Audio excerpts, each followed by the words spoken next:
The Venus Project is a design for a culture in which we bridge the difference between all nations. How is that done? By a universal language, the blueprint. If you open a blueprint in Japan, they know what you're talking about.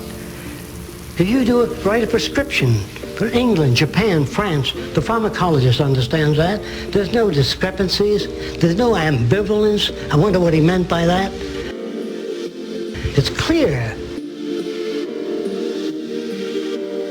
We don't believe that anyone ought to make decisions. We believe that people ought to arrive at decisions. Now here's what that means. You go across the country and pick up samples of the soil from all over the nation. You bring it to Central Agriculture, analyze that soil, and then turn to your health department and ask them what people need, whatever they need.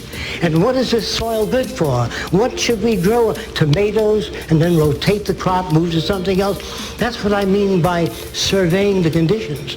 Not, what's your opinion? What's your opinion? Democracy is a crude and vulgar system, and should have been phased out centuries ago.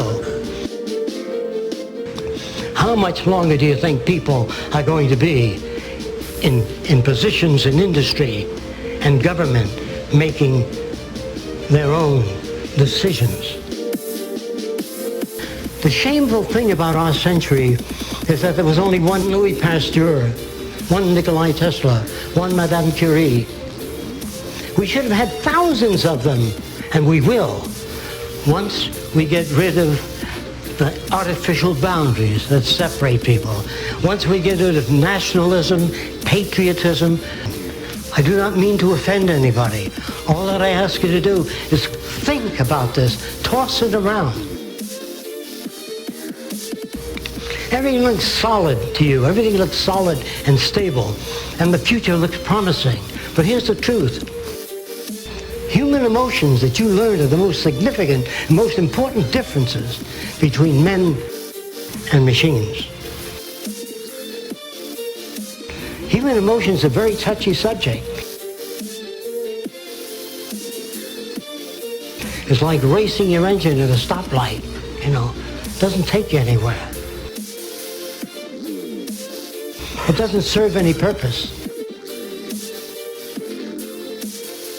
If you get a lump in your throat when you see hungry people, that's emotional. But when you increase the agricultural yield per acre, that's caring. That's love. Love is transforming all of the verbal and paper proclamations to a way of life.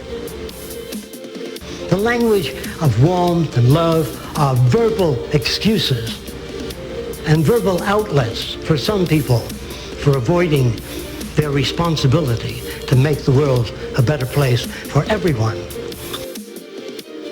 If you put proximity units on automobiles, and if you're backing up and a child is crawling behind you, it stops no matter how much you step on the gas.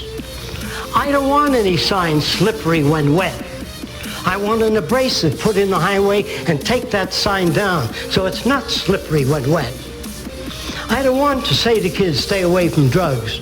I want to make life so interesting for people that they don't want drugs. They don't want to dull their senses. They want to become keen, and they want to become fully aware and conscious of their surroundings.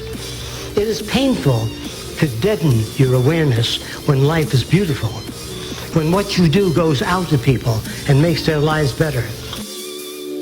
The smarter your kids are, the richer my life.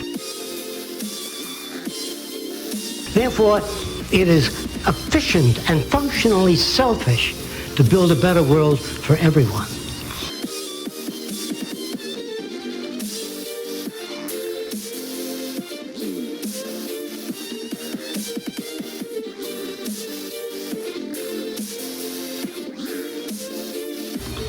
This is what the Venus Project advocates.